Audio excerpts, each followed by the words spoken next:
Simba wanaondoka na alama tatu pale Dodoma dhidi ya Tanzania Prisons ama wenyeji wao Tanzania Prisons katika mchezo wa ligi kuu ya NBC. Selemani Mwalimu akifunga mabao manne ndani ya ligi kuu ya NBC msimu huku Ino Jospini Loemba akianza kuhesabia assist baada ya kupiga free kick ambayo ilitua kwenye kichwa cha Sele Mwalimu na kutinga nyavuni kuwapa uongozi Simba. Lakini baadaye wakati mechi inaelekea mapumziko, Shomari Kapombe akamdanganya mwamuzi ndani ya penalty box, ikafunikwa penalty. Naweza nikisema mimi kwa upande wangu hii ni penalty nyepesi sana.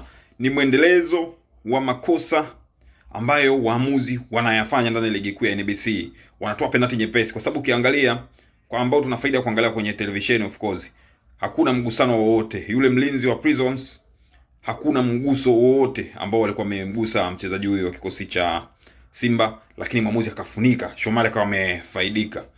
Yote kwa yote ni makosa ambayo waamuzi wanafanya kila siku. Kama itoshi, pichi ya Dodoma mbovu. Ni hivyo tu. Simba alikuwa anaweza kushinda mabao mengi zaidi, ila kipindi cha pili amepunguza gia yake. Lakini mlinzi Lucien Delok amefunga bao la pili kwa mkwaju wa penalty, anafikisha mabao matatu ndani ya ligi kuu ya NBC. Huyu jamaa anawazidi washambuliaji wengi sana. Bana, Simba wamechangamka wakati huu kiuchezaji.